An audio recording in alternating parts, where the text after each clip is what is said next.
turning 250, and it's time to rock out with our forefathers. American-made, battle-ready style for true patriots.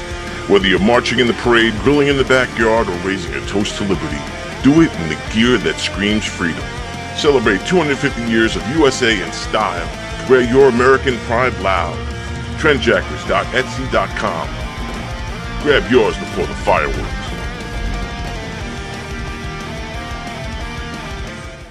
America.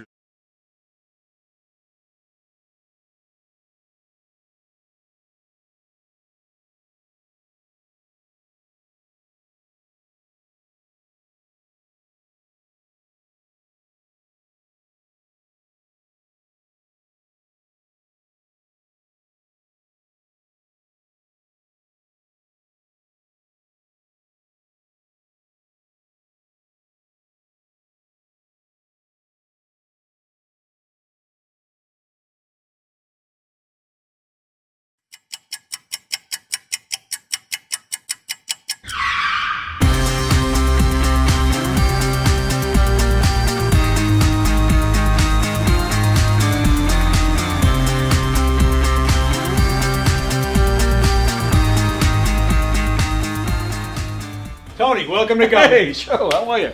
I gotta pat you down though, pal. Oh, yeah? Yeah. All right. Got anything on you? Anything I should know? I got nothing. Anything weird going on? What? Alright, you go in, Tony. Good. Thanks, Joe. Appreciate it. Thanks.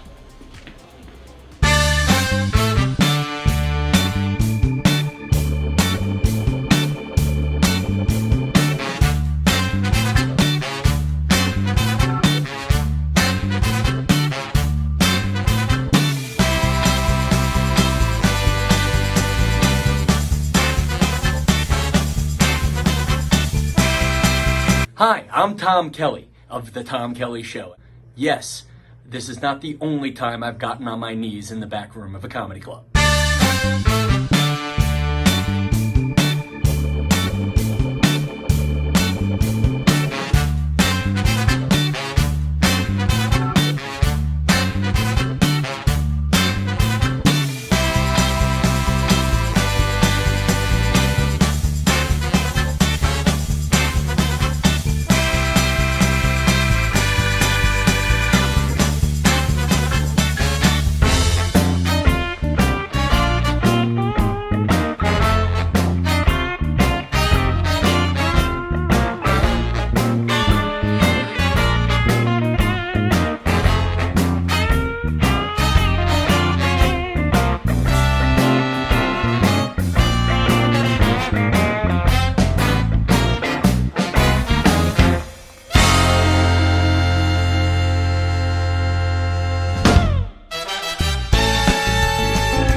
The Knock 'em Dead Comedy Radio Show is also brought to you by Two Eagles Auto Body. For more than 25 years, Two Eagles Auto Body has been the leader in auto body repairs and customer satisfaction on Long Island. Two Eagles Auto Body handles every type of auto repair, from custom applications and restorations to repairs involving insurance claims. Give Two Eagles Auto Body a call and please ask for John Rossi at 516-328-2527. That's 516-328-2527.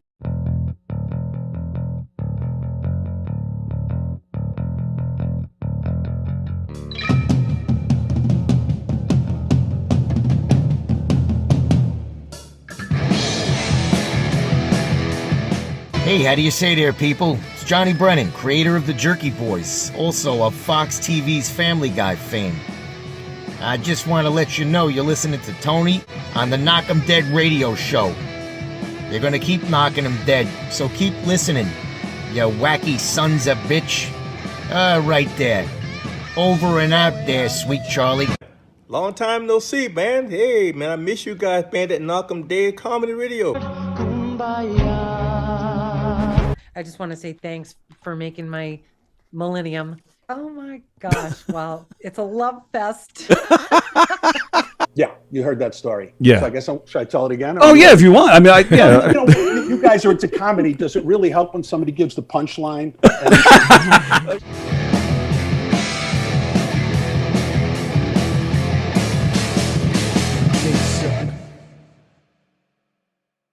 Hello! Do it like that. Hello! Yeah, like that. Hello! Not like that. No, that was awful. The one you did when I wasn't. Hello! Okay, save it for when it's on. Sorry. God, you know, I turn off the microphone, and you're like, gold. I turn the microphone on, I get ah. Seriously, ready? Hello! That was an idiot. Damn it. Hello! That was it! All right. This is the one. Hello! Hello! Hello! Hello! Hello! Hello! Hello! Hello! So, yeah, do it like, hey! Alright, you ready from hey? Hey! Now. Hello! Hey! Knock 'em dead.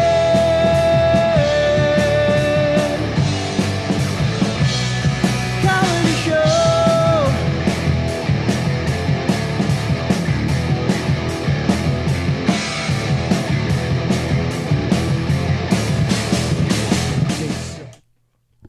Hi. Hi. Hi.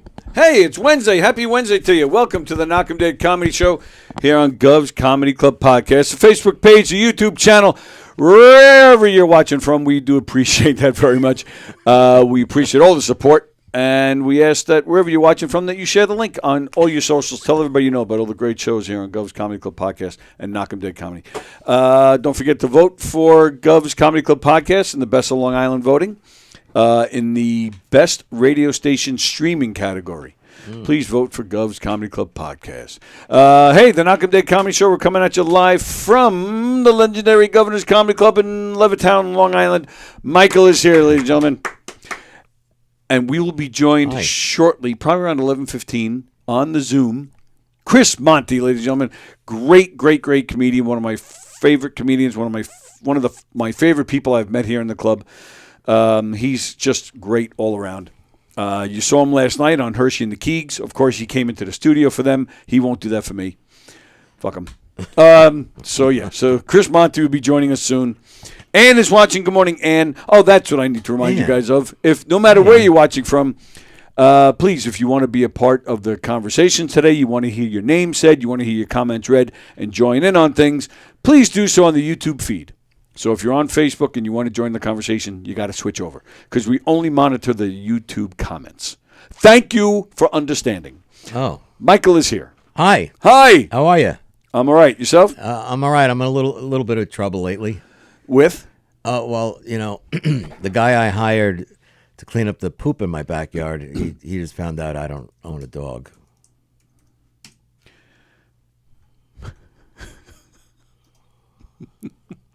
You know, I'm going to be honest. You told it better before we went on the air. I did. Yeah. What happened there? How did you screw I don't that know. up? Well, I was listening to you say wherever instead of wherever, and it threw me off. Oh. How do you make holy water? You bless it. You boil the hell out of it. That's pretty good. I like that one. All right, this is weird. I don't understand this one, but usually the ones I don't understand are the ones that make you laugh. Mm-hmm. Justice is a dish best served cold. Otherwise, it's just water. What the hell does that mean? Huh? Justice is a dish best served cold. Otherwise, it's just water. Oh, justice, just ice. That was awful. Wow. Why should you never throw Grandpa's false teeth at a vehicle? Someone got a flat tire. You might denture the car. Oh, you might dent your car. Oh, I read that wrong. You might dent your car. Oh, my goodness. Did you know what I found out a couple of weeks ago? I was around town, and it's okay to go up to someone and said, "Wow, you got so big," but not to a pregnant woman or a child.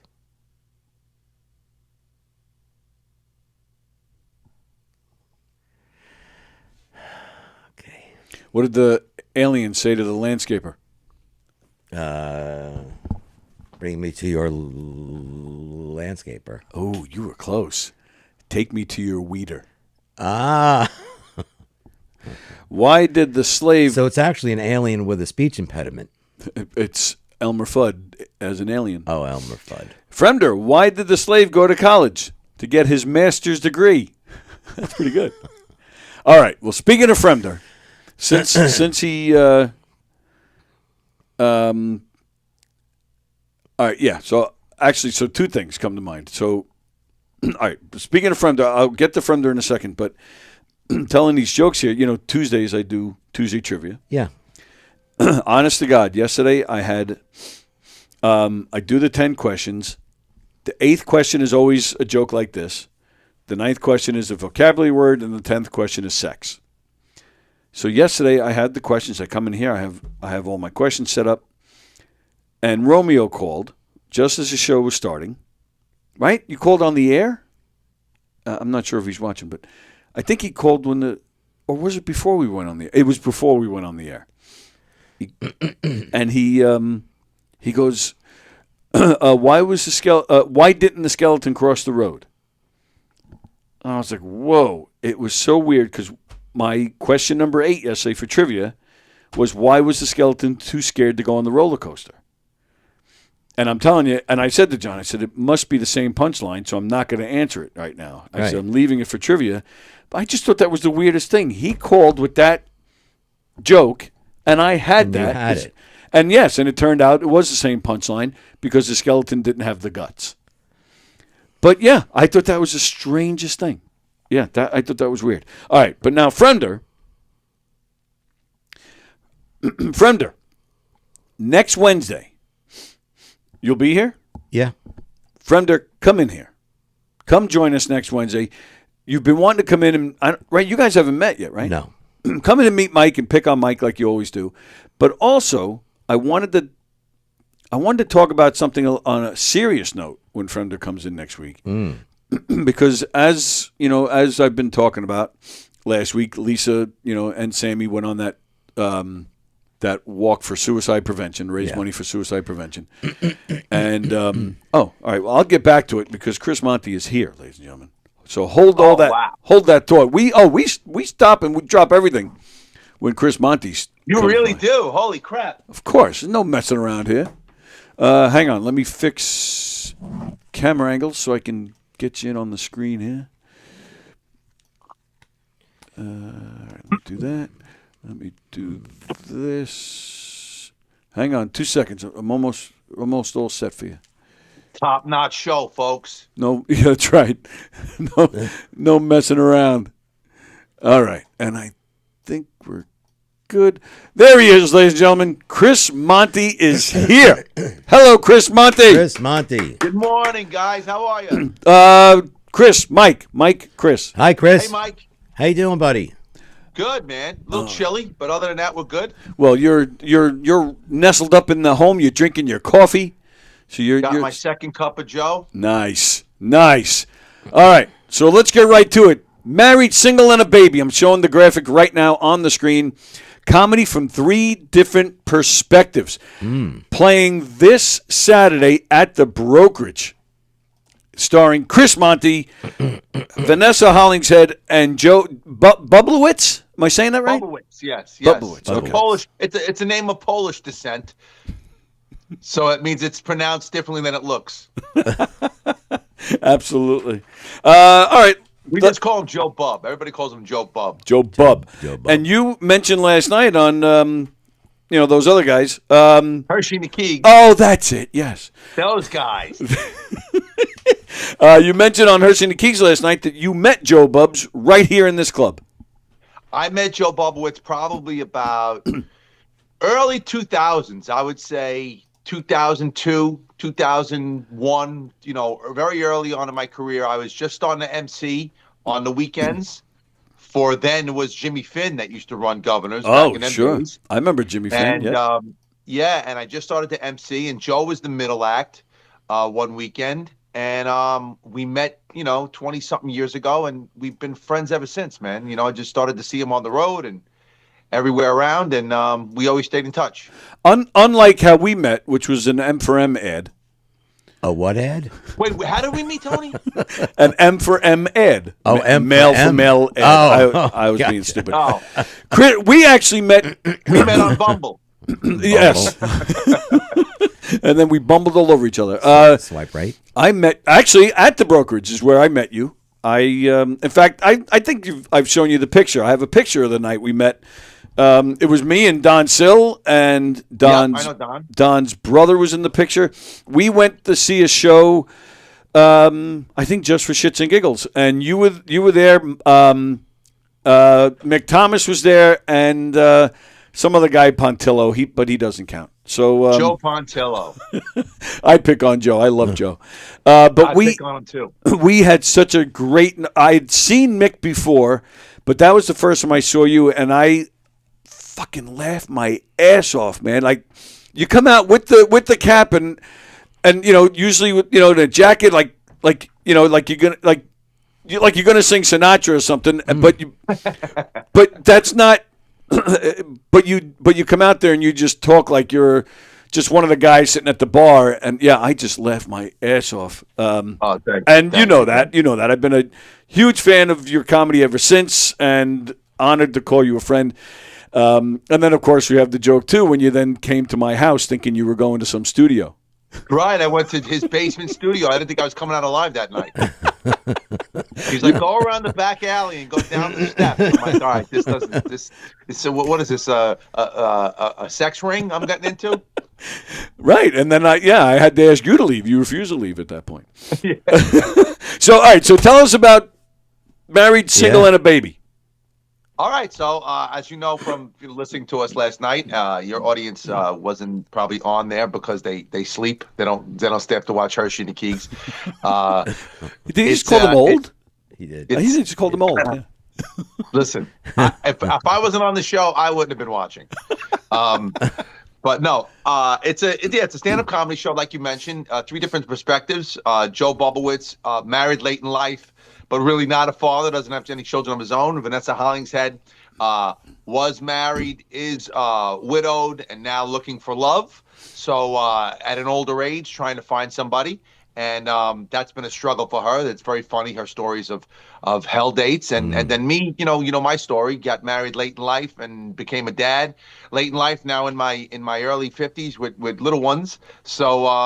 So yeah, we tackled relationships and love and family from 3 different sides of it, and it's just it's something everybody can relate to, and it's a fun show. 3 headliners, you see boom boom boom. There's no like MC. It's like Joe for a half hour, then Vanessa for a half hour, then me for a half hour, and it's just a roller coaster of fun. That's all right. That's actually the part that surprises me, kind of, because. And I admit, and my apologies to Joe, I'm not familiar with I think I've heard his name prior to this show, but Vanessa I'm very familiar with, and of course you I'm even more familiar with, and that's what surprises me. We're talking about 3 guys who can fill up the brokerage on their own. So like is that part of Saturday? Yeah, right. Well, I have no doubt you'll have a great crowd in there. But the numbers are pretty decent so far as the beginning of this week. So I'm hoping I know a lot of people buy tickets last minute who can get a babysitter, who can change plans and come out. So, but I'm expecting a nice turnout. But yeah, I mean, Vanessa on her own, she's been on Showtime with Carol Montgomery's show, Funny Woman of a Certain Age. Right. Joe is just a veteran of comedy for 30 years. I mean, he's a guy that hasn't done a lot of television, but he's done some radio and he's done some local stuff, and he's a New Jersey guy. But if you ask anybody in the business over the years, everybody knows who Joe Bubblewitz is just from being on the road and traveling. He's just been around forever, and he's just like a solid veteran of comedy. And actually, he has the hardest part of the show because he comes out cold and just opens up the show. Yeah. Which he's great at. Because he sort of acts as, opening act MC, but then once he hands it off to Vanessa, the show is already flying, and then Vanessa hands it off to me, and I gotta try and follow the waves that she made because she is just so funny. Yeah, well, and that's that's the part of, I guess, the first person or an MC. You got to provide that energy. And no, it's not easy. It's not easy at all. But that's what intrigued me about this is that it's 3 headliners that sell pretty well on their own. Was that the plan behind it, or was that one of the thoughts? Like, we can all benefit from this because we're all heavy hitters, we're all headliners, or was this just 3 guys who enjoy doing shows together? Yeah, well, how it started was a couple of years ago, maybe about 2 years ago. I was talking with Joe Bobowitz, and he had the plan for originally putting together, because everything now is like a lot of comedy is selling to theaters all over the country. Yeah, more so than just nightclubs and casinos. But a lot of these theaters have a lot of dark space on their calendars. They have these shows that come in and come out, and then they got a period where there's a turnover, and they got a few weeks that go by with nothing really booked because they have to wait for the new show to come in and the new season to start. So they want to fill them with comedy. So they've been doing a lot of these funny women of a certain age, all these Italian pasta and whatever comedy shows and whatever it is, Latino women, Latino men, whatever the theme is. Right? Everything has a theme. So Joe said, let's do a theme, about people that are single, people that are married, people that have, we all have a unique story. So why don't we just put our comedy together and make a relationship show? So he originally, I don't know if he originally had Vanessa called. He might have had Vanessa called, but as I mentioned last night on the other show, he had Michael Somerville in mind, because Michael, like myself, got married a little bit later, and I think has children now and is around my age. But then Michael Somerville, who I love, was a great comic, a great actor, and a great friend.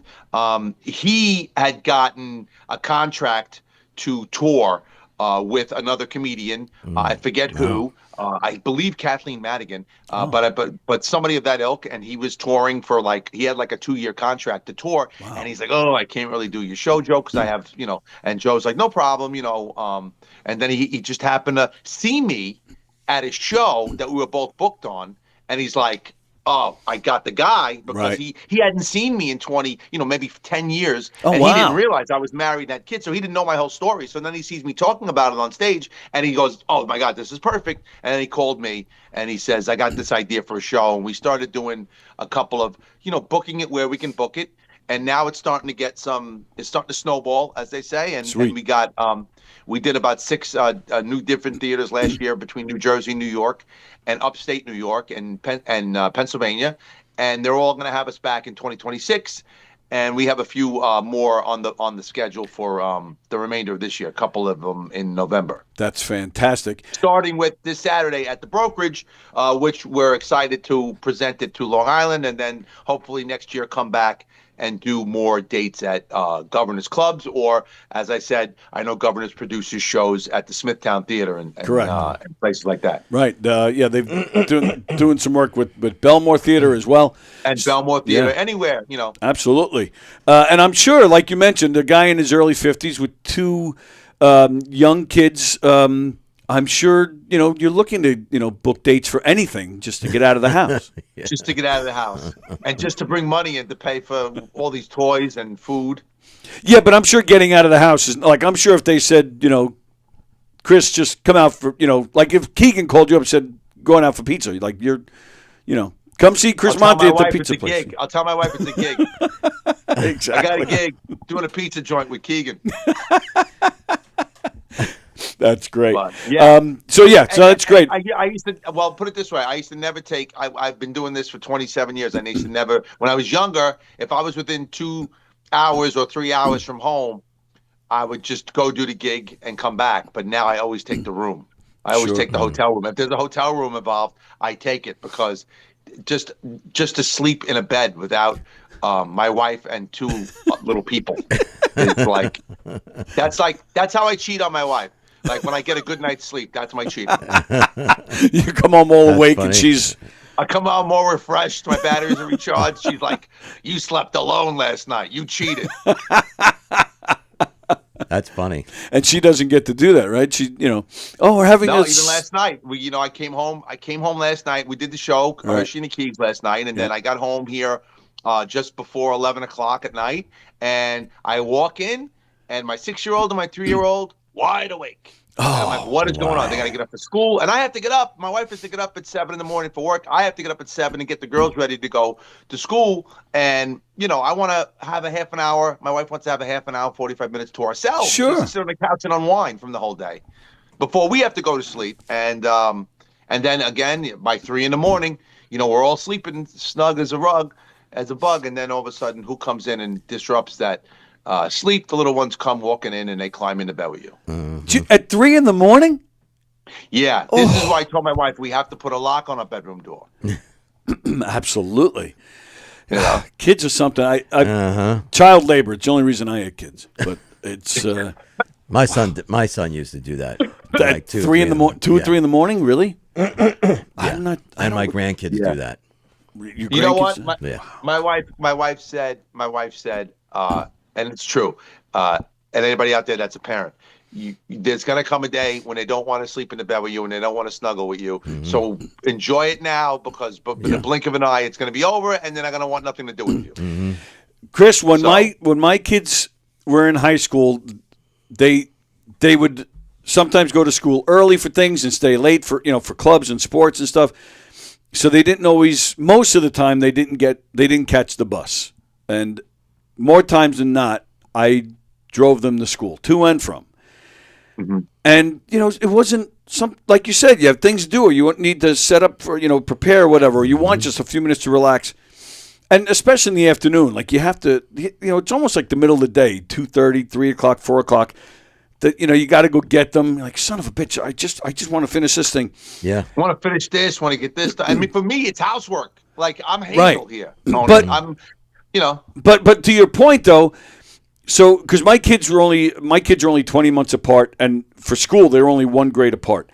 So Irish twins, kinda, and when that stopped, having to drive at least one of them every single day, I'm telling you, the very next day I was like, oh shit, I'm never doing that again. And and as much as I complained about it, especially you're halfway there and one of them, I forgot my homework. Yeah. I'm like, you motherfucker. You turn around and I'm yelling at them the whole way, and then I'm driving I back. think this is a family show. Of course. But then all of a sudden, though, the very next day, I'm like, you realize, that was like 10 minutes that I had with them every day. Yep. My wife carried my 6-year-old up to bed. She falls asleep. We have a family room in the house where we all watch TV at night, and we always put something on that, like there's always reruns of like Everybody Loves Raymond or something like that on. So we put on a show like that around 8:30, and we all sit in the family room, and the kids unwind, and they're in their pajamas, and they've had their warm milk, and they're sitting on us, and that's when they usually doze off. And Raymond's a show everybody can watch. Sure. So last night I come home and Raymond's on. It's 11 o'clock. They're up, and then finally they fell asleep around 11:15, and my wife carried up my 6-year-old, and she's long and lanky, and my wife looks at me and she goes, this is going to be the last year we carry her up. Like she's going to be 7 next year. She's going to be going to bed on her own and walking up the stairs, and like we're not going to be able to carry her too much longer up the stairs to her bedroom because she's getting so big. Yeah. Yeah. And so she goes, let's have another one so we can always carry them up the stairs. I go, at 70, I want to carry a child up the stairs. What the hell's wrong with you? well, you Have get the another one so chairlift. I can carry them up the stairs. They're going to be carrying me up the stairs. Exactly. And then they change your diaper. Yeah, exactly. Wow. So, it goes fast, so you got to enjoy it. And it flies. And listen, I got my 3-year-old now, and she's in pre-K 3. I got to go pick her up at today after the show, and then she comes home, and before you know it, she'll be in pre-K next year, and then it's kindergarten, and then it's first grade. It goes so fast, I was always one of those parents that was not happy when school started every year. Like you look all over social media, Yeah. people, they're gone, thank God. Oh, yeah. I love it. Yeah. Yeah. And I can't wait till next year, because next year my little one will be 6 hours a day, not 3 hours a day. So I'll have a 6-hour window of the house to myself, and I can get some stuff done. I can take a nap. Well, yeah, I was going to say, in case your wife does watch, you never know. You know, you don't want to say it. Say, you know, I'll be writing new material and hustling, trying to get gigs. I'm working on my career. Exactly. I'm mopping the floor. I got a load of laundry in right now. I just did the dishes before the show. Like I said, I'm Hazel here. And then when she comes home and she's like, "What'd you do all day today?" I'm like, "The dishes are done and they're alive." Yeah, and they're alive. Now, I adore your wife. She's a hero to me because she's a special needs teacher. There is no way she's coming home saying, "What'd you do today?" Yeah. Yes, she does. Come on. She's 100% German. Everything must be in order. Enough said right there. There you go. No, she definitely. I make sure the bed is made. It's turned down at 4 o'clock, so we crawl into it when we go to bed. I make sure that the dishes and the kitchen's clean and ready, and I make lunches for the next day. By the time we get ready to eat dinner tonight, she looks in the fridge, and the little Ziploc bags are in there with her and Olivia's sandwiches for lunch. I make my wife lunch. I make my daughter lunch. So I do a lot. I'm a trophy wife. Yeah, you're yeah, Michael Keaton, Mr. Mom. I'm impressed, Chris Monty. I'm impressed. Oh, well, thank you. So, all right, so I do well. That's why you come on shows like this and Hershey and the Keeg, so we can you can get your man stuff. You know, I get my man stuff. Like, you know, the one thing I will say, like, she lets me watch sports. Like we were talking about last night on the show. We're all big sports fans. So my wife can't stand really sports. She doesn't care less about it unless it's something that everybody's gravitating to, like when the Mets made the playoff run and every night it was exciting last year. Yep. My wife got into it then. Her cousins were coming over here going, "Hey, can we watch the game with your husband? Because he's fun." And they came, "Oh, yeah, come on, we'll have a Mets watch party." And nice. She gets into it then. But other than that, my wife can care less. So, but she lets me watch my football on Sunday, and she lets me watch my Knicks and my Islanders hockey games at night. So I can't complain. That's my little stress relief. But other than that, awesome. Yeah, she's great though. She hustles too. You know, she comes home. It's not easy working all day and then coming home and taking care of the kids and doing their homework with them. Yeah. It's crazy. Well, all right. Well, speaking of sports and your wife, there's so I went on your website because, you know, I'm doing my research. There's a clip of you two. It's like some kind of profile of Belmont Stakes. That's from 2015. Oh, is it? Oh, wow. So in 2015, that's when American Pharaoh won the Triple Crown. Right. And that had been the first Triple Crown winner since 1973, since Secretariat. Oh, no, I'm sorry. Since 1970, since 1978, affirmed. Yes. Oh, wow. And it was 37 years or something like that since the. So anyway, that's before we were married. That's before we had children. So we were dressed to the nines. We looked youthful. We looked spry. That was an ESPN. That was actually New York Times was walking around filming people and interviewing them. We happened to be outside. My wife was sneaking a cigarette. I was smoking a cigar. We were drinking bourbons. And my dad was with us actually during that. And I had really nice seats on the finish line. And that's what that clip was from. So if you go to chrismontylive.com, you can see that video. Wow. And they had interviewed us real quickly about the horse race and do we think that the horse is going to win the Triple Crown. So that's what that was from. My wife and I used to be fun. As my brother said, as he was roasting me at my wedding, he loves how he goes. I love how my brother and his wife like to dress up and go to the Belmont Stakes and pretend they have money. Well, yeah. I mean, yeah. After all, you're a comedian, so yeah, we all know. I'm a comedian. Yeah, there's no money. But why exactly? Speaking of which, why do people dress the way they do it when they go to Belmont? Yeah, I don't get that either. Yeah. That's for the stakes. They dress up for the Kentucky Derby and the Preakness Stakes and the Belmont Stakes. It's just an old thing. Horse racing used to be for the wealthy. So, so the wealthy, especially back when horse racing was most popular at the turn of the last century and into the early part of and middle of the last century, people dressed in society. They dressed when they went out. I never saw my grandfather wear jeans or sneakers or anything. My grandfather always wore dress pants. And in the summertime, he had a dress shirt, short sleeve, but always a fedora, a shirt, and dress pants. That was his dress down. My father's father, who was an immigrant from Italy, never saw him wear shorts, I never saw him wear jeans. I never saw, even when he was working in the shed doing some kind of carpentry, he would just put coveralls over his dress clothes. Wow. But that was the generation. I mean, the man was born at the beginning of the last century, born in like 1908. That was just that generation. You dressed every day. So I never saw any of my grandparents dress down, except for my grandmother, who would wear a house dress and always be in the kitchen. All right. So is that because you always dress on stage? I mean, there's a lot of guys, here at Governor's, when I'm watching on a Thursday night and stuff, you got a lot of guys going up in hoodie and jeans. You're always, I mean, you're not wearing, like you are, you're not dressed like you are Belmont, but you wear a suit. Like Saturday night, I might wear a hat with a nice sport coat and a nice shirt. But is that where that comes from? Like, dressed, dressing up, growing up with your grandfather. Is that where that comes from? My grandfather, my uncles. Even around holidays, like when we would have in my house Thanksgiving or Easter or Christmas, we always, the men and women, dress like we didn't come to dinner on Thanksgiving in our pajama pants and whatever.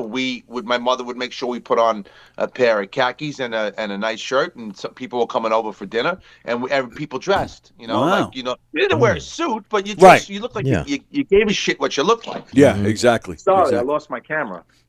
You're right over there. It just popped off. I'll hold it. So, but yeah, that's what we did. So I like to look on, like, my profession is show business, stand-up comedian.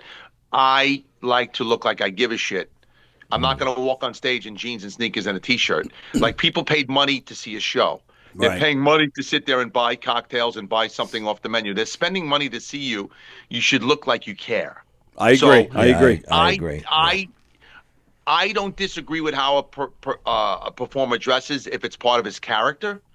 If a character calls for like a Jay London, who's a disheveled soul, and that's his style. His hair is crazy. Whatever he wears, what he wears.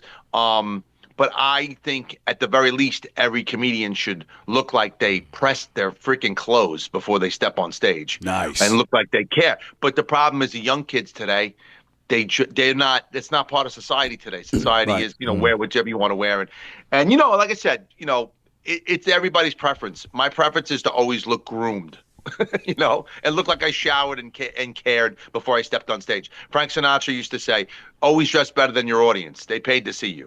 Nice. I've never heard that. That's a great line. Yeah. So very nice. That's why I always wore the suits, or at the very least, a sports coat, a nice dress, pressed shirt, and you look like you care. Very nice. Snappy casual at the very least. Oh, there you go. I like that. I like snappy casual. Snappy casual. Married, single, and a baby this Saturday at the brokerage with Chris Monty, Joe Bubowitz, and Vanessa Hollingshead. 7 p.m. show. It's an early show. And like I mentioned last night, it's a 90-minute show, maybe a little bit more, a little bit less, depending on start time, end time.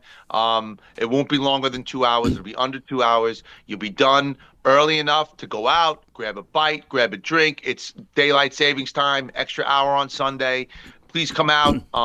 I know it's Halloween weekend, so I know there'll be a lot of people going to parties, but we're doing our Halloweening on Halloween. And Saturday night is a great night to come out. I know I got a lot of fans that already messaged me. They bought their tickets already. Nice. So I'm very excited to present the show to Long Island's crowd, because we haven't done it in New York, other than we did it all the way upstate, up in Chester, New York, back in June. Right. Okay. Good. So yeah, and Govs.com. govs.com. Go make your reservations. I'm going to try and get down there. You got maybe just another minute or so? I got a minute, sure. All right. Some quick, not really rapid fire, but just some quick, simple questions for Chris Monty. Favorite acting job you've had? It was long and hot, but Vinyl. Nice. Vinyl, on HBO for Martin Scorsese and Mick Jagger, Ray Romano, Bobby Cannavale. I didn't get to work with them in the episode I was in, but I got to sit at the table and read with them. Nice. Wow. The entire cast. of that episode. We all sat at the table the few days before shooting, and like the Monday before, and we read. But that was a lot of fun. Did you meet Scorsese and Jagger? I mean, Mall Cop 2 was great also with Kevin James because I was treated like a king, and Kevin was so nice. So that's like 1 and 1A. But just to be on a real like TV show set and I don't know, it was like it was just really cool, and I got to hang out with Ray Romano and stuff. And Dice was fantastic in the first episode of Vinyl. He could be a really great actor. Oh yeah, he is. He was a great actor. He was also in what wasn't he in? Star is Born. Star is Born. He played her father. Right. And then he was also in another movie. I forget the name of it, but he did another movie a couple years before that. But really, really good actor. Yeah. Right. And I loved Vinyl because I'm a big music guy, so I loved it. But unfortunately there was just too much going on. I think that's why the show didn't fare well. It was overkill. It was overkill. They took season 1 here, and at the end of it, I watched the entire season. I looked at my wife and I go, where are they going to go from here? They already went to Cloud 9. Right. Like they should have started slower, you know? Yep. Yeah, I agree. I loved it, though. I was sad to see it go, and it was a pleasant surprise when I saw you on there because I didn't know. And it actually took me a minute to realize that was you because you had, the curly hair and the big... John Mulrooney, the great comedian, was on a flight coming back from a cruise ship, and he watched the entire series on the flight because he was coming back from like Hawaii or something. Yeah. And I get a phone call a couple years ago. And it's like 5 in the afternoon, and it's John Mulrooney. And I pick it up. What's up, buddy? He goes, dude, I just watched Vinyl on the flight back from Hawaii. He goes, and I'm watching your scene, and I'm thinking, I know this guy, but I don't know. I can't picture who that is, but I know him. And he goes, I had to fast forward to the credits to see who that was after your scene. And he goes, I just wanted to tell you how great you were, and it was amazing. And I didn't even recognize it was you. That's how good you were. Yep. So that was it was really cool. Everything about that experience was just wonderful. Everybody was so nice, and the director was just so sweet, and it was just, and the actor I worked with in the scene was really, really cool to hang out with. Everybody was great. Yeah, and I'm with you. That was, from what I've seen, I was pretty impressed with your chops, on that one. A role that you would love to sink your teeth into. It could be something that we all know. Could be something, something that you know of. Anything. That's I don't know. That's good. That's a good. I have a screenplay for a show that I wrote. Oh wow! It doesn't really have a title yet. I wrote it a few years ago. I wrote it maybe about 5 years ago, but it's about a gambler. A guy who was a gambler and who was very living high on the hog and got involved with tax evasion and so it's an autobiography. Yeah, it's like an autobiography.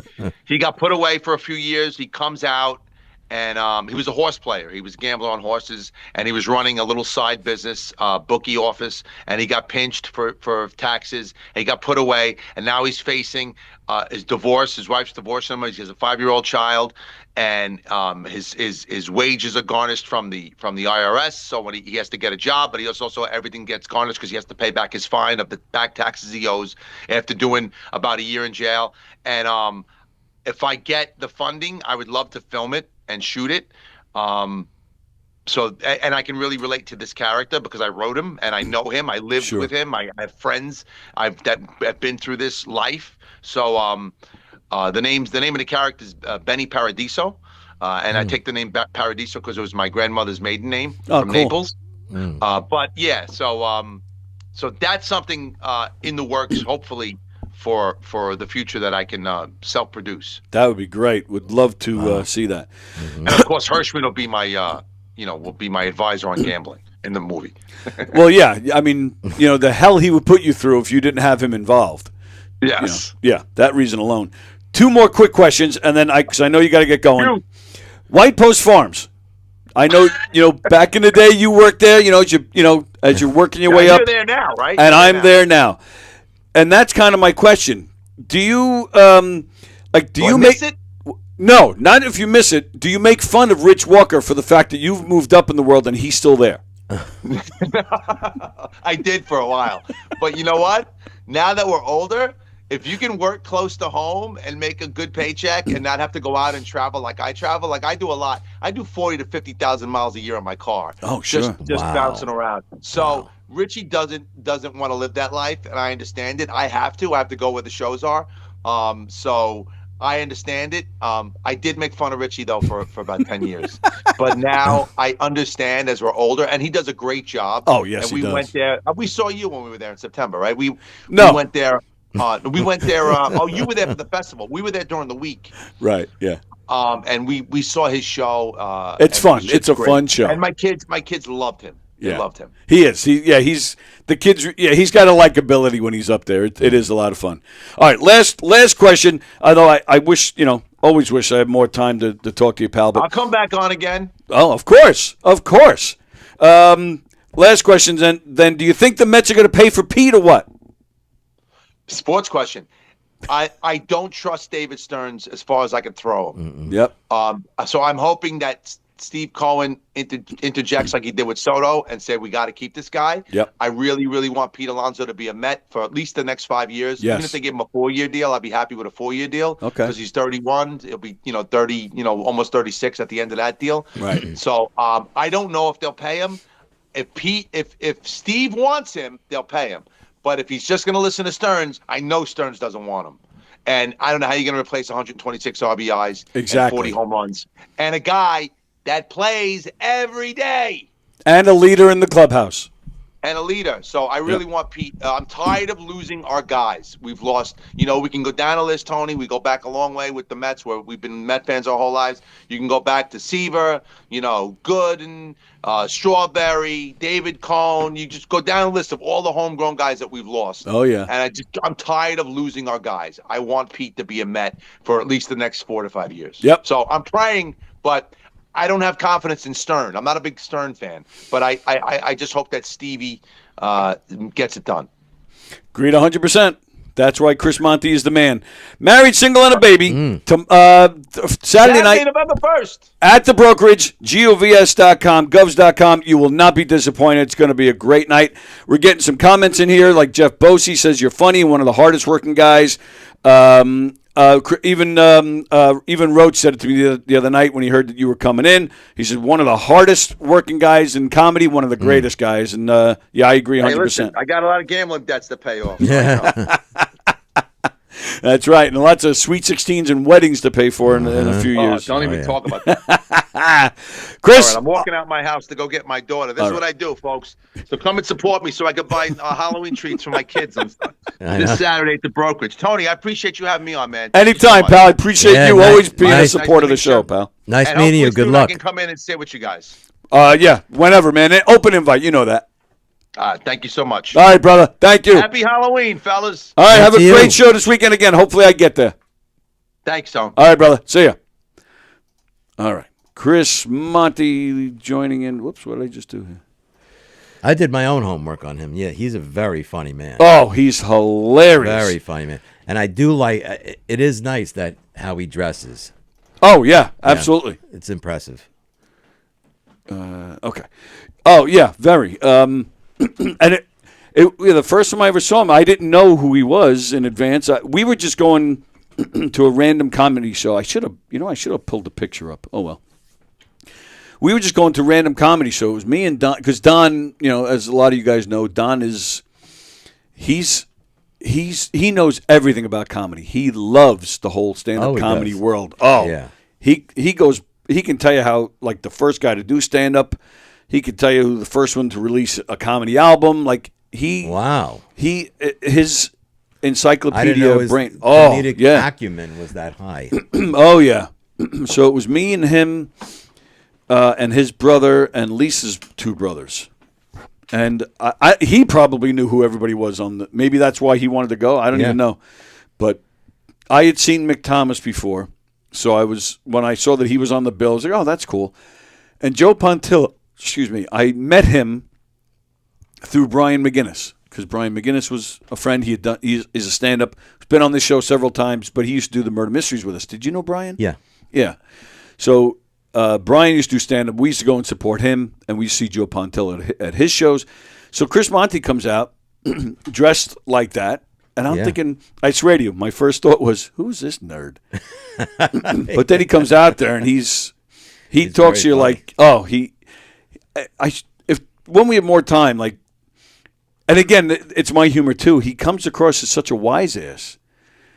A big wise ass, yeah. And which is my humor. Yeah. I mean, and I got smacked around a lot when I was a kid because I was always a wise ass. And I'm not, I mean, yeah, my mother, but, Carl Meyer next door used to smack me. Kids at school used to smack me. Like, I had smacked all the time, so I was just a wise ass.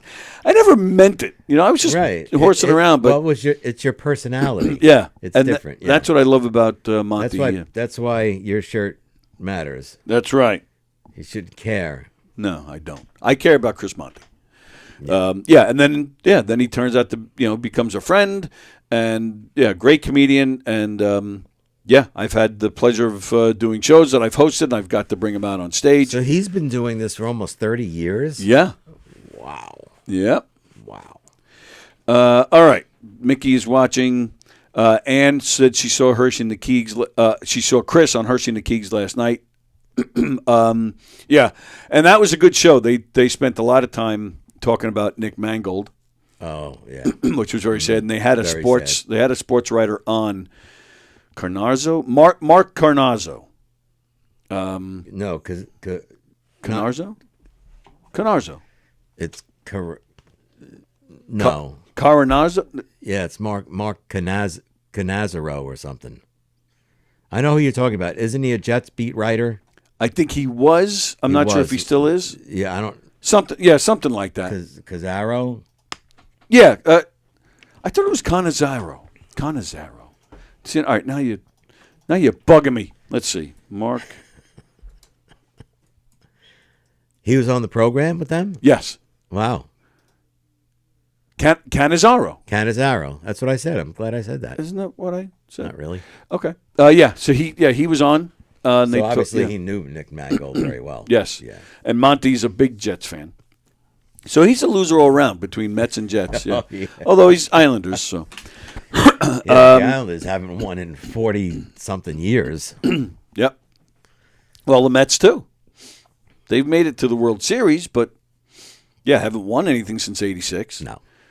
I have a great, this... And the Jets, too. When was the last time they won? 69? 1969. Oh, goodness gracious. They lost the championship game with Rex Ryan, I guess about 15 years ago. Yes. With Mark Sanchez, that drunken fool. No, I'm joking.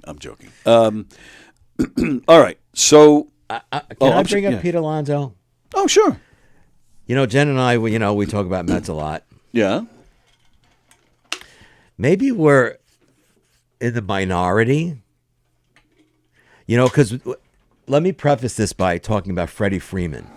Okay. Freddie Freeman, great player, right? Sure. And at 31 years old, he left the Braves after 12 years, went to the Dodgers. The Yankees were like, everyone said the Yankees are going to get him. But he wanted a 7-year deal or 8-year deal, which would have brought him close to 40 years old. Well, look what he's done. Oh, sure. He's a great player. Yeah. You think Pete can be, I know 126 RBIs, all that stuff. I didn't think he was coming back last year. Okay. I really didn't. So are you saying you don't think he's capable of doing it for like Freddie has? No. Really? I don't. I don't think I don't. But all right, so that was a lot of the talk last year when people didn't think he was coming back. Yeah. People were saying the same thing, and boy, did he prove them wrong this year. Oh, he had a great year, yeah. But he did, he went through stretches, but still almost 130 RBIs and I guess 40-something home runs. Even the stretches, I don't know. Is he a great first baseman? I think he's a very underrated first baseman. He's underrated, yes. I think so, yeah. I disagree. I think, like Chris said, at least give him 4 years. I think he's got at least 4 years of great baseball left. He's 30. He's 31. 31. So 4 years, 35. Yeah. I mean, I honestly, all right. So I think 4 more years of great baseball, and then even after that, I still think it'll be respectable. Like if I'm Stearns or Steve Cohen, I would make sure this guy retires a Met. That's how good he's he been is. a lifelong Met, right? Right. But that's my point. He wants to be here. The fans love him. He's a presence in the clubhouse. Like Jeter, you've never heard a negative thing about this guy off the field. No. He and how many guys can you say that about who can handle New York? Make him a lifer. Sign him. Give him a 7-year deal at this then point. let me ask you a question. Sure. Why didn't they do that last year? Because they're idiots. They should have done it. And that's the thing. They didn't do it last year, and now look. Because last year they would have paid a lot less. A lot less. And probably less. And probably a 5-year deal. Yeah. But they chose to be dicks and pretty much make it known we're going to wait till after the 26th season and go after Vlad, which is just stupid. No, they should have brought their guy. Go after Vlad. He just signed a big deal. Well, right. He signed it during the season. Yeah. I'm saying during the offseason. Oh, I see. They wanted to go after him. Going to be a free And, agent. right, and they kind of made it known. Yeah, I take that back. Not after 26, after 25. Right. They wanted to wait out 25 and then go after Vlad after 25. Like, what? To me, that was just stupid. I don't think I like Vlad. But I don't think he would have. I just don't know if he would have handled New York. Pete is a proven winner here. He signed the guy, and now they have a proven winner. He's just a proven player. True, he's a proven player, but and Vlad. I don't think is it. His father was tremendous, but hated New York. Yeah, yes, and that's what I'm saying. I don't think Vlad would be able to handle it. I don't, and I like the guy. Or he might have not even come here. Pete, all right, not a winner, but he's taken them to the postseason. He's done some tremendous things, and in New York, he can handle it. He loves it here. Sign the guy now, and again, now they have to pay a lot more millions, a lot more, to and an keep extra him. couple of years probably. Right. And they deserve to pay him that now. Like, screw you. You could have had him last year a lot cheaper, and you were idiots about it. So you know what? Screw you. Pay him and keep him. Who else are you going to get? Stearns is not that smart. I don't know. Yeah, we're starting to see that. But who else are they going to get? Who are they going to get to play first base? I don't know who's out there. Yeah, nothing. Mark Vientos. Trade him and Beatty. Get rid of McNeil. Oh, I got a great trade. Okay, which has been talked about. I'm sure you've read it. Taron Skubal for the Tigers. They're $250 million apart. So I was listening to the fan. Would you give up to get him? And he's probably going to win his second Cy Young this year. Right. Would you give up Francisco Alvarez? Okay. Yes. Brett Beatty. Yes. The not McLean, the real good young pitcher, the real great stud pitcher, Nolan McLean, not him. Yeah. Sproat. Okay. And Tonga. Ooh, that's tough. I don't know if I would give up both Sprout and Tonga. I would do one of them. He's only 28 years old, Skubal. That's a tough one. Alvarez and Beatty, no-brainer. Alvarez, to me, perfect example of what I'm talking about. He obviously cannot handle it. Another fan favorite, and he's got a cannon for an arm. Yeah, but when he's healthy. When he's healthy, he's on the disabled list 3 or 4 times a year. Yeah. His bat has, no matter what they've done, they can't figure out his bat. Yeah. And I do think playing in New York, the pressure is getting to him. He would thrive in Detroit. He would probably, what's his name in Kansas City is getting older. I would think he's probably retiring soon. Mm-hmm. Alvarez would thrive in a place in like the Midwest. Yeah. Yeah. Minnesota, Kansas City. Like Gleyber Torres, he left the Yankees. He was playing crappy for the Yankees. Now, made it right with the Tigers. He was on an All-Star. Right. Yeah. And saying Beatty, Vientos. I like Brett Beatty though. I know he's a little streaky. He's a little too streaky for me. Yeah. Vientos reminds me of Wilmer Flores. Flores.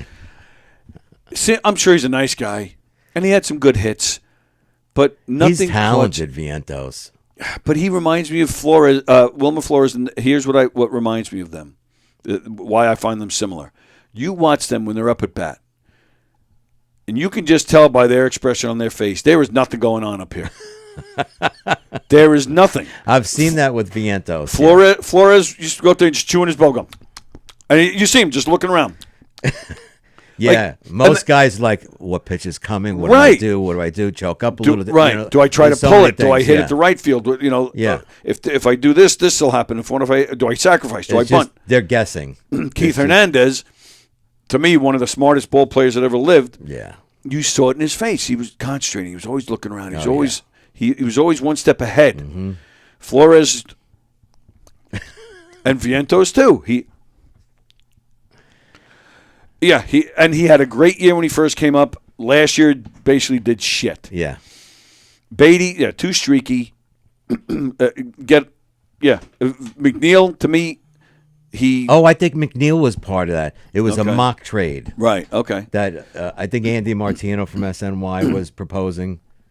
McNeil was part of that trade. McNeil got the batting title, got the batting title that 1 year. Yeah. I think that was a fluke. He hasn't even come close to that since. No. That was a fluke, and ever since then he's been overrated. He's not a starting player. I'm sorry, but he's not. So I think you got to keep Pete. Of course, you got to keep Francisco. Put Acuna at second base. That kid is the future. Yeah, I and like he that needs kid, a spot. Put him at second base, and then find somebody. And he's on the for field. third. It's like fireworks go off. He's a fiery kid. Right, and then him leading off Francisco first, and then that kid. That's Dykstra and Backman all over again. Mm-hmm. That's Reyes all over again. These guys are igniters, man. That's. I have a question for you. If you wanted any jersey, not Mookie, because I know Mookie's your favorite. Mm-hmm. I was talking the other day. What would be like your favorite most favorite jersey to own? Does it have to be a current player? No. Oh, just anybody. Any Met. So not Mookie? You'll never guess mine. Other than Mookie, I would go Gary Carter. Yours would be. You'll never get. I'll give you 3 guesses. Pat Zachary. I don't even know who that is. All right. All right. Give me like an era. Like what years did this person play? Within the past 15 years. Within the past 15. If you say Todd Zeal, I will smack you in the face. Oh God. I couldn't stand Todd Zeal. Oh, I can't stand him now. Paul LaDuca. No. I will tell you, he 15 years. Yeah. I'll give you a hint. I'll give you a hint. R.A. Dickey. No, I'll give you R.A. Dickey. That's funny. What's so funny about that? I don't know. He's known for that famous Cardinal game that they lost. Beltran? No. Famous Cardinal game. That they lost. That Beltran struck out. Oh, all right. So I have the right You have the right game. Oh, Chavez? Yes. Oh, nice. Yeah. Okay. What a catch. I remember watching it because that was when I was about divorcing myself from the Yankees, and I remember watching that play, and I'm like, and you're familiar with divorcing. They're going to win. As are you. Not as much as you are. Yeah. I've only been divorced once, technically. Okay. I thought we were talking about baseball. See how baseball imitates life? Well, yeah, we're always trying to hit home runs. Yeah, so you were watching Chavez. Yeah, and I remember saying, there's no way they're going to lose this game after Yes. that play. Yep. I think I had a similar thought. And he's like what a game that was. A cult hero at this point. Yes. You know, and I know he wasn't like the greatest player. He was good. He was better than people give him credit for. Oh, yeah. And that not just as a Met. He played with Seattle. Yeah, he got around a played little Seattle. bit. Yeah, he was a good player. But you're not going to find many better plays than that. I do think, just thinking Mets, in the '69 World Series, Tommy Agee had that big catch in center field. Yeah. And Ron Swoboda's catch in right field. Yeah. The Ron Swoboda catch, yeah. Those might be the only, thinking Mets. The full body layout catch. Yeah. And, I mean, a pubic hair away from hitting the ground. Yeah. But all right, but actually, I think that's probably my top 3 Mets defensive plays. Actually, would be those 3 catches. Wow. Yeah. Oh yeah, that was. I think even Chavez himself couldn't believe he caught it. No. Like after he snow coned it, and then he did. He kind of looked back. Yeah. Great play. All right, so let me go back. I had a thought about Fremder that I wanted to share. Let's go on with comments. All right, so Andrea's watching. Happy birthday. She said tomorrow is her birthday. Happy birthday, Andrea. Ann says, I hate to break it to you, but when the kids are grown, the grandkids come along, and you get to do it all over again. Well, no, that's good to know. Yeah, she's right. I mean, I have 3 grandkids, and it's amazing. It's so different being a grandparent than a parent. Because you realize your mistakes, right? So it's almost like a do-over? No. It's not your place to discipline them. So it's just all about, first of all, it's a totally different emotion for me. Sure. It's just all about love, spoiling. You could do whatever you want. Plus, I have a son and daughter-in-law that they give me free license to do whatever I want with them. Yeah. But the old cliche, you sugar them up and then you bring them home. No. You just it's a totally different animal because they have parents. Right. So you don't have to, if you're with them alone, obviously you have to take care of them and all that stuff. All right, that was going to be my question. If you're babysitting them for, 5-6 hours because your son and your daughter-in-law are working. Yeah. And they're acting up. Hey, stop that, or I'm going to put you in your room. There was once, sure. Carmelo, he'll be 5. He's got a lot of energy. And I've the top of my couch is flat. So he was running. It was just 3 feet off the floor and running on top of the couch. And I'm like, Carmelo. And he was just not listening. And but what I did was I just picked him up. And instead of like with my son, he would get a timeout or do something. Yeah. I just took Carmelo and I just hugged him. And I just held him. And then you... And he stopped. He did? He stopped? I totally diverted his focus. Okay. Yeah. I did that in Lake George once. We were pushing the stroller. Lisa's walking next to me. I think it was her friend Carrie was walking a little ahead of us. She was carrying Sammy. Okay. And there were these ladies walking towards us. We were in Lake George, walking on the sidewalk. They were going to walk past us, so I'm just pushing the stroller. As they got really close, I started into the stroller. It was... Now, I'm not being... I'm going to say it. I'm not being racist, but it was 3 stereotypical black women that you see on TV. Okay. Oh my goodness! What? And they were screaming. And then I turned the stroller and showed them. And I said to them, I did that for you. And they did. They laughed their asses off after that. Oh, funny. I got them good. Wow. So, yeah. All right, but anyway, yeah. So wow, that's a great story. But now, does Steven ever, he hears that one of his kids did something, or he's there, but maybe he's in the other room or something. Does he ever turn to you and say, hey, look, discipline the kid. Look, don't let them get away with that. No, because first of all, there's a grandmother involved that yells at them, which I disagree. I disagree with. I don't think any grandparent should be yelling at their grandchildren. Can I guess which grandmother? Sure. No, it's fine. Go ahead. Both of them, actually.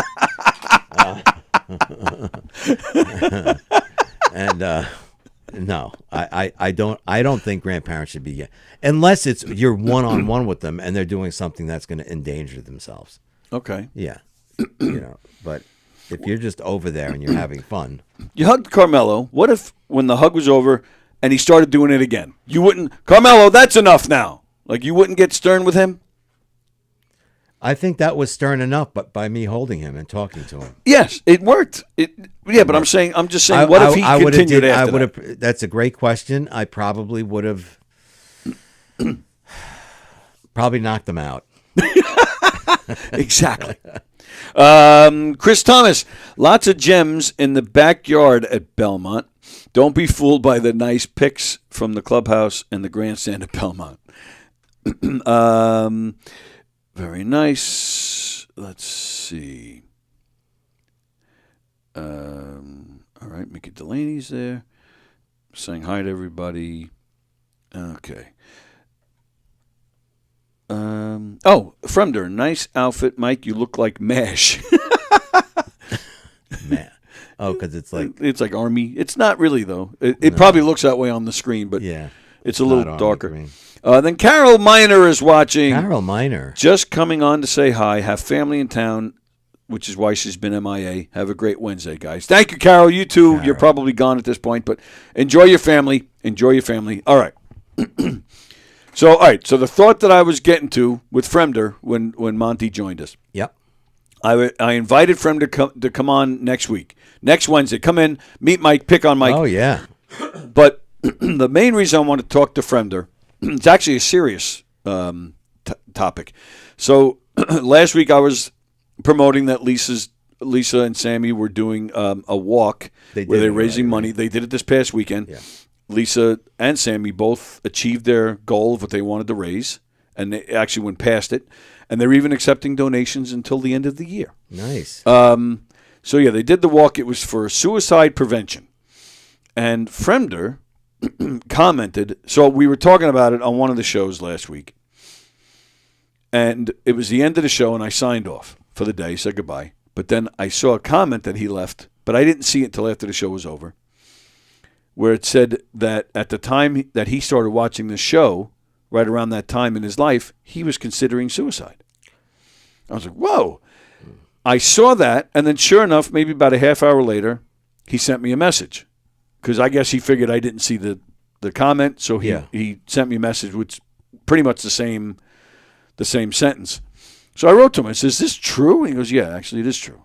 So, Fremder, come in next week and, yeah, again, meet Mike, pick on Mike, but let's talk about that too. I'm curious to hear what that's about.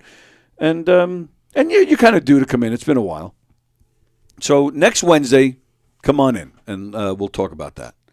So, yeah. I would because I'm very empathetic and compassionate about that. Not just for regular civilians. You know, there's 22 veterans per day commit suicide. 22 veterans per day. That's what just in the U.S. In the United States. Wow, that's a lot. That's a lot.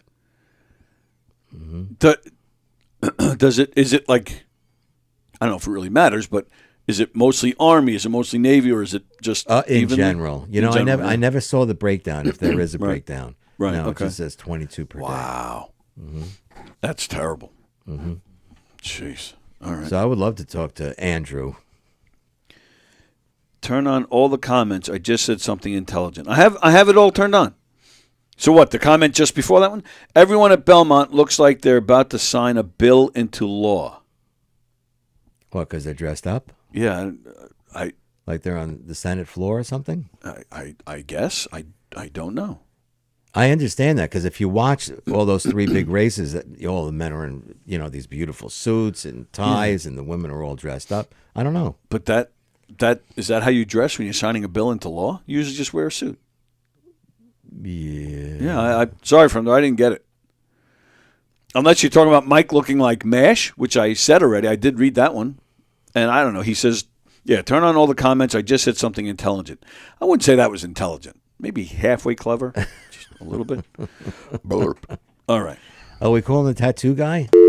That's exactly what I'm doing. Wow. Whoops. All I could say is it's about time. Do we remember the other guy's name, the one that we keep getting when we call? Oh, was it Nick? Oh, I think it was Nick. I think it was Nick. Oh, I hope you're right about that. Yeah, I think it is Nick. But tattoo artists usually work later, maybe.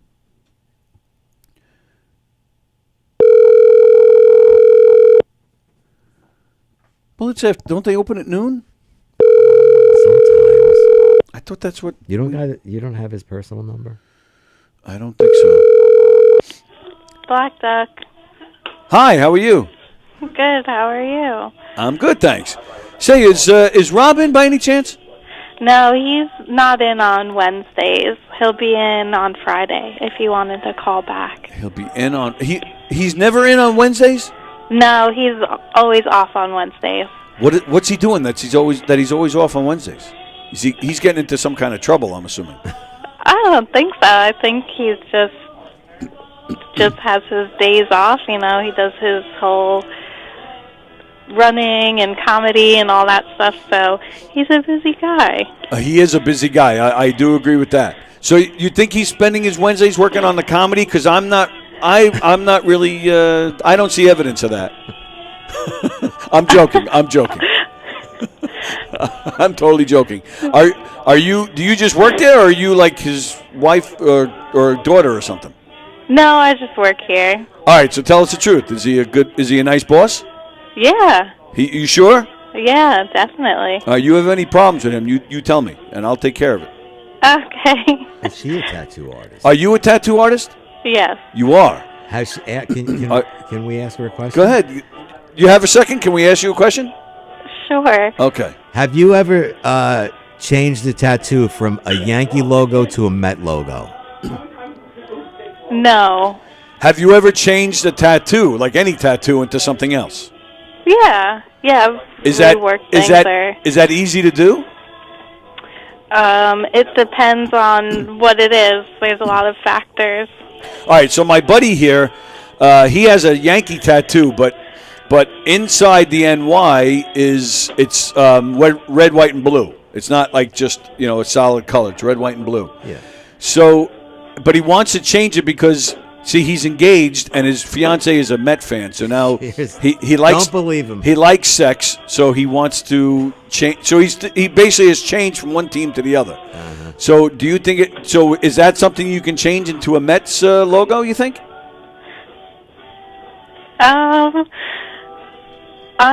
To be honest, I don't know much about baseball, so I don't remember which one. The only difference is the Y is higher, right? Or it's like slightly different font. That both of those statements are correct. Okay. So you know more than you think you know. I'm very proud of you. Well, maybe something could be done. It's really hard to say without seeing it. If it has a black outline, it would make it more difficult, but if it's just the red, white, and blue, then you could probably do it. It does, in fact, have is that black or dark blue? Maybe it is black. Blue. It does have a black outline. So, all right, so that's a problem, you're saying? Yeah. Okay, so that would just make it a little bit more difficult. I mean, if you're open to having the tattoo be larger, yeah, or maybe make it solid black or include some other type of element with it where you could help hide things, then you would be able to do it. But, I'm not going to say it's not impossible, but... All right. Well, I have faith in you. I think... what's her name? Yeah, what is your name? Sorry, we didn't ask your name. Oh, my name's Brooke. Brooke. Hi, Brooke. That's a great name. Michael. Yeah, the man with the tattoo is Michael. My name is Tony. I know Rob, and I think he's such a super dude. But we've called here several times. Who's the other guy? Nick? Is that his name? Yeah, we have Nick and we have Dan. Okay, this has got to be, I think, our fourth or fifth time calling, and we usually get Nick. We have not been able to track down Rob. I am suspicious. I think Rob is avoiding me, but I'm not. But I'm not blaming you. You're in the clear, Brooke, and you've been very nice, and we appreciate your time. And does Rob ever call in like on Wednesdays or show up like to check in to see how you're doing? No, he usually just trusts us to make good decisions here. So all right, yeah.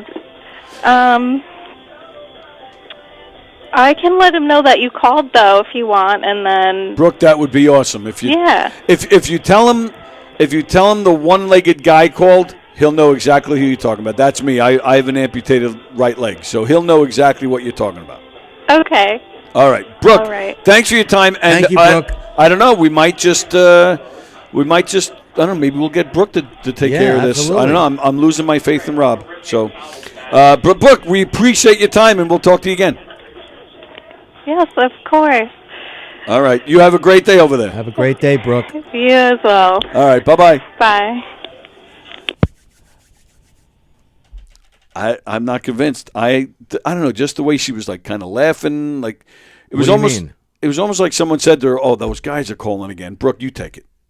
That's what I think was happening. Oh, well, caller ID, yeah. And I think Rob is there. But I'm looking. I just looked. Oh, I don't know. You're friends with him. He would get on the phone with you. Probably. When's the last time you spoke to him? Because we've been trying for like 2 months. I have not spoken to Rob during that time. You haven't? No. Okay. And I just looked on his Facebook because sometimes people have their phone numbers on their Facebook. Yeah. I was hoping his would be there so I can call him. And he's been active on Facebook, posting and all those things? Yes. And all right, let me check my phone. I don't think I have his cell. Come on. Wow, I got a lot of text messages. Who's texting me? And that's the wrong thing. Hang on. What the? I'm hitting everything but my contacts. All right, here we go. Brooke No, sounded that's like not it either. Brooke sounded like a nice lady. She sure did. She sounded very nice. She sounded young, though, so calm down. I didn't say nice in that way. Shut up. You pig bastard. Rob White. No results for Rob White. Damn it! Rob Zombie? Maybe, I don't know. Maybe you put it underneath a different name. Is that a possibility? What are you, from there? What? Saying things that make no sense? Mickey Delaney. Who was the dumbass guy next to you, Tony? You know, you want to hear something about it? When you mentioned Mickey's name before, I said, you know what, Mickey? You haven't sent me a derogatory comment lately. Well, the show wasn't over yet. No, it's not. Fremder, I can't wait for Christmas. I'm going to tattoo. Oh. All right. I'll read it. I'm going to tattoo my dick like a candy cane and hang mistletoe from my balls. Oh, God. Oh, this is a good one.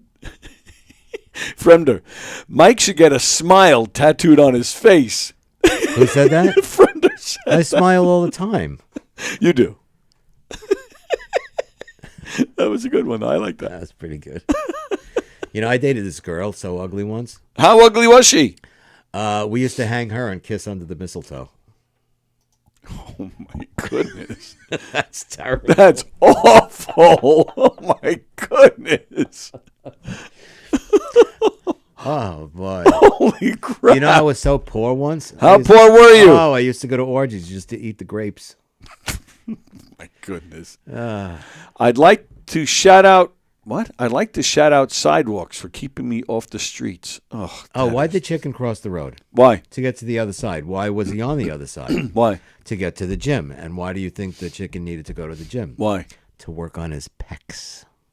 Why'd the pervert cross the road? Because his name was Michael Jackson. Because his dick was in the chicken. Oh, God.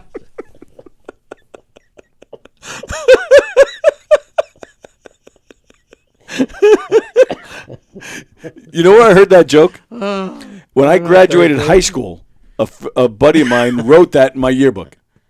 And I've been telling it ever since. They wrote it in the yearbook your mother reads. I don't know if my mother ever read my yearbook. Oh, my God. I'm Well, crying. but if she did, yes, she saw that, yes. I'll bring it in. I'll bring it in next week and show you. John Kelly wrote that. Where's John Kelly today? I have no idea, but I would love to know. He was a great guy, and I used to. I've seen him. Because what a twist! A few times. You're talking about an 18-year-old with that sense of humor. That's funny. John Kelly was he was a smart guy. He was in a lot of the honors classes and stuff. But he was a good dude. Wow. And yeah, I like John a lot, and I miss him. Let's see what else we have here.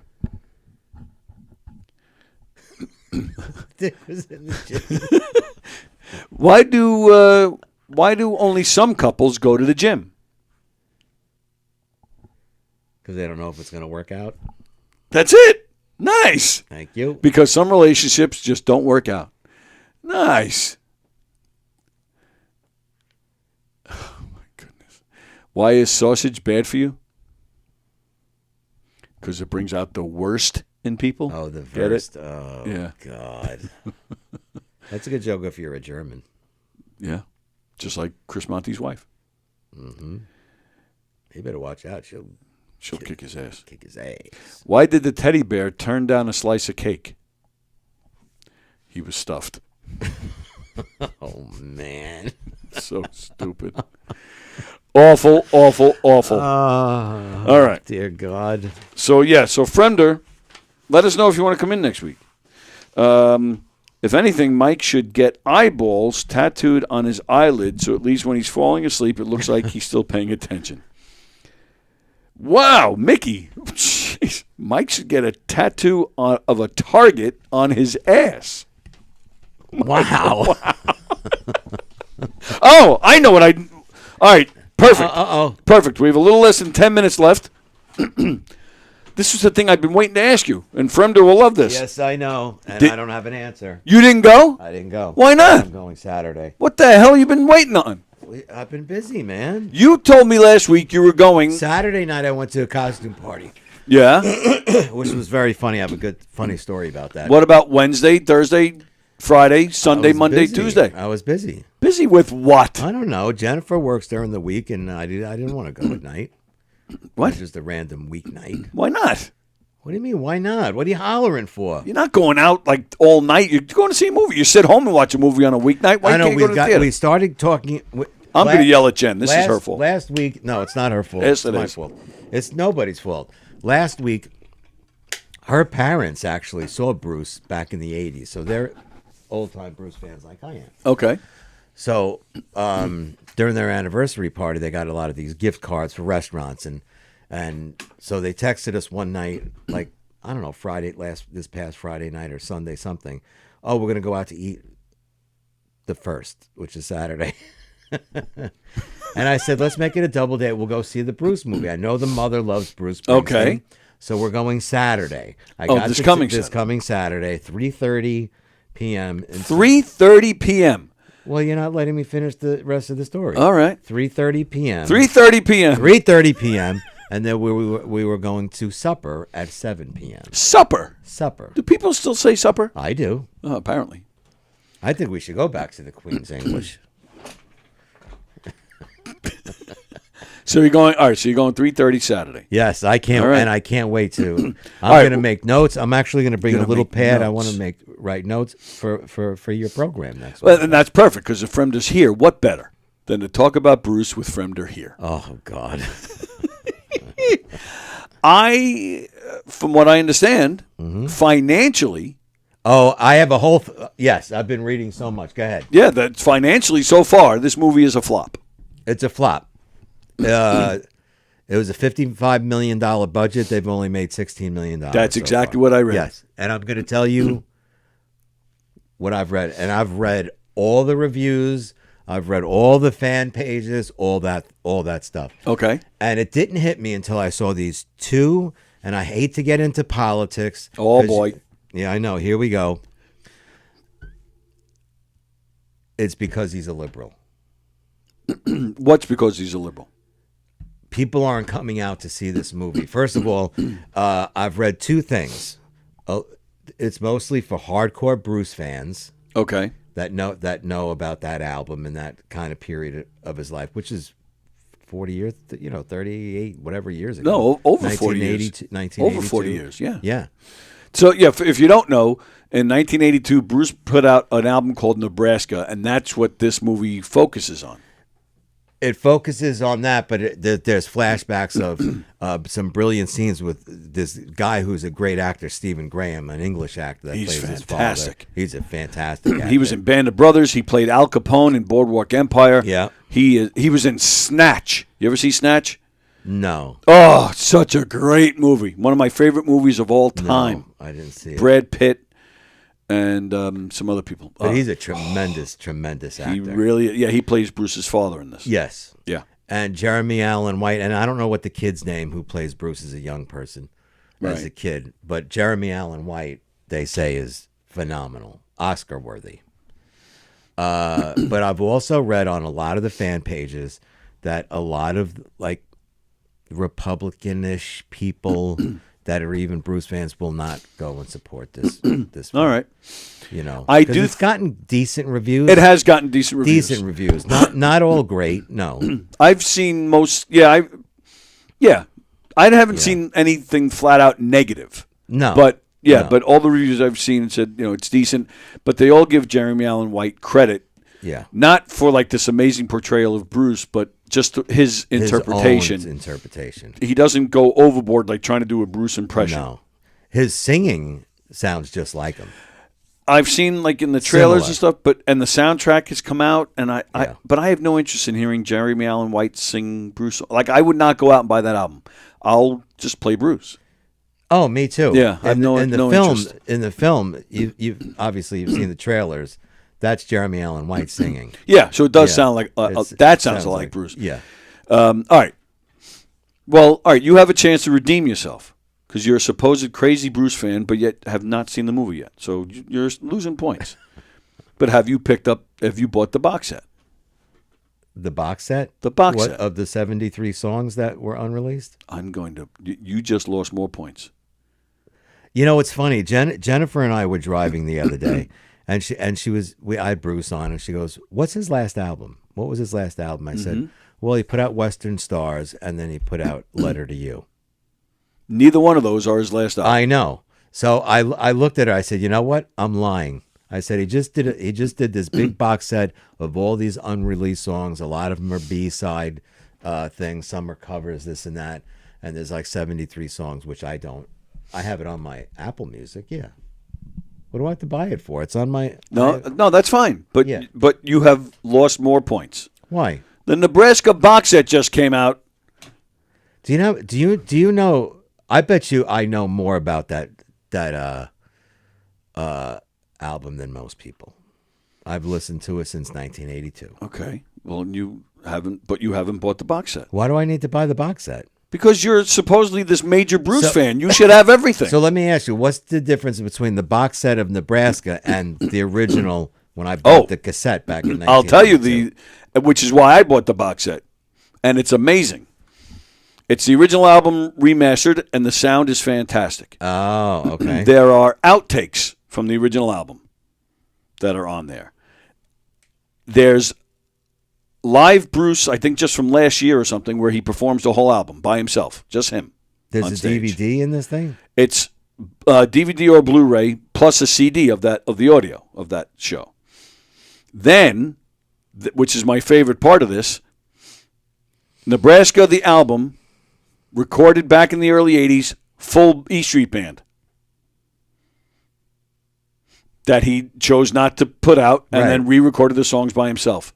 The electric version, so shall we say. Did he redo this album with the E Street Band? Or this is this is recorded back then. That's what I'm saying. This is the stuff he recorded with the whole band then. He scrapped it, re-recorded it all by himself. How does it sound with the E Street Band? It sounds fantastic. It does. I love the E Street Band. Yeah, so those guys, I don't care who they're backing. They're fantastic. Yeah. And I love the original album. But to me, I prefer an E Street Band version. So Wow. I love this. I love this box set. Well, I understand. Shame on you. Well, you didn't even know about it. But it's not a new album. I didn't say a new album. I just said, did you get the box set? No, I did not. And you didn't even know what I was talking about. No. You know what's funny? A lot of the fan pages don't even bring that up. Bring what up? The box set. Which one? The Nebraska one. Yes, they do. You go back. It's Bruce. They talk about everything, Bruce. Well, and the box set just came out. I guarantee they're all reviewing it. Well, a lot of the fan pages I'm reading is mainly about the movie. About this movie. Well, get the box set. Shame on you. I'm turning my back. Where did you purchase this said album? What did you just say? Where did you purchase this said album box set? Online? Yeah, I got it on Amazon. On Amazon. Yeah, and it's fantastic. You do realize why he put it out acoustically, because he wasn't just because he was he was tapping into all the mental issues that he was having, and he was trying to tell. And that's what the movie's about. Yeah. Yeah. Mm-hmm. You're not going to redeem yourself. I'm not trying to. Yes, you are. Disgusted. All right, with that, we're leaving. Goodbye. Circling the Drain tonight at 7 o'clock. Coffee with the Dog tomorrow morning at 9. Today's Wednesday. Tomorrow, Jeff Skelsey will be back. Frank Walker, I believe, is zooming in. We are zooming with Elio Pace tomorrow. Send us your questions. It's one of those viewer question days. We'll be reading questions from you guys. Send them to me personally or send them to the Gov's Comedy Club podcast Facebook page, and we'll read your comments, your questions for Elio, who just finished his tour this past weekend, going back on tour in March, playing the London Palladium in March, which is basically saying playing Carnegie Hall here or Radio City Music Hall here. So it's a pretty big deal. So, very excited, of course, to have my pal Elio with us tomorrow. That's at 11 o'clock. Also tomorrow is Peter Schwartz at 1. And there is a possibility, I haven't heard back, Joey Petroni might be doing his Good Times, Bad Times show here tomorrow night. I'll let you know if that happens. We did talk about it, but he never gave me a definitive. So I guess maybe he's not doing it since he didn't get back to me. All right. So that's Gov's Comedy Club podcast. Again, please vote for us in the best radio station streaming category. And Primal Scream and Nick Raystone and Hershey and the Keys have both been nominated for best podcast. So please vote for one of them. You can vote every day, once a day, until December 15th. So please vote. Please, please, please, please, please. Kaplan loves Bruce because he was born in the U.S. gay. That's pretty good. And, of course, don't forget Governor's Comedy Clubs. The Giggle Room here in Levittown. The main room's not open yet. The Brokerage in Belmore and McGuire's out in Bohemia. Some of the comedians you'll see on the Governor's stage this weekend. Our pal Sean Kearns. Our pal Peter Anthony, who will be in here Friday. Peter Anthony, Lou Pratz, Rosie, myself, and a few other surprise guests. We'll be in here for Halloween. We're all dressing up. It's going to be a lot of fun. John Putera is on a Governor's stage this weekend. Our old pal Tom Egan, as we mentioned before, Married, Single, and a Baby with Vanessa Hollingshead, Joe Bublowitz, and Chris Monty. Joe Cavella's having his birthday show this weekend, and medium Robert Hansen is doing one of his shows Sunday afternoon at McGuire's. Vanessa Hollingshead, she was also on the Hershey and the Keys last night. I had no idea. Her father, he's dead now, but he is the guy who introduced LSD to the Beatles. Come on. Honest to God. Vanessa Hollingshead, great comedian. She's a headliner, nationwide headliner. It was brought up last night in Hershey and the Keys, and sure enough, I Googled it. And, Dr. Such and whatever his first name was, I forget it, but Dr. Such and Such Hollingshead was the man that introduced. Because Hollingshead, is she from England? Her father. Originally? I don't know where she was born. Yeah. But I'm pretty sure she grew up in the States. But, her father was English, yeah. Wow. So how do you like them apples? All right. Big apples. And what else am I missing? Oh, knockemdeadcomedy.com. Go check out our website with our schedule, what we got going on, along with information on how you can hire us for your event. December 13th, we'll be at McGuire's doing a mob-themed holiday murder mystery show. But the week before that, December 6th, in the Giggle Room, a night with Gov's Comedy Club podcast. Laura Patton is performing. Kathy Arnold is performing. Steve Kaminsky is performing. He's from Steve Squared. Laura and Kathy are from Laura and Kathy. Steve Kaminsky from Steve Squared is going to perform. Rosie Fiumara from this show, she is performing. Hershey and the Keegs, Mark Hirschman, Mike Keegan, they're doing sets. It's going to be a lot of fun. There may be more comedians added to this lineup. We're going to have a great night. So December 6th, December 13th, govs.com. Make your reservations for some great comedy shows. And that'll do it. Fremder, let us know if you're coming in next week, huh? And then, Michael, thank you as always, pal. Thank you. We will see you next week. And maybe I'll try to have Rob White's cell number by next Wednesday. All right. Or Brooke. Oh, we didn't ask Brooke if she would do it on the air. Oh, we didn't ask her. All right. We're out of here. Enjoy the rest of your Wednesday. Don't forget Circling the Drain tonight. And that'll do it. Thank you guys for hanging out with us. And thank you once again to Chris Monty. Goodbye.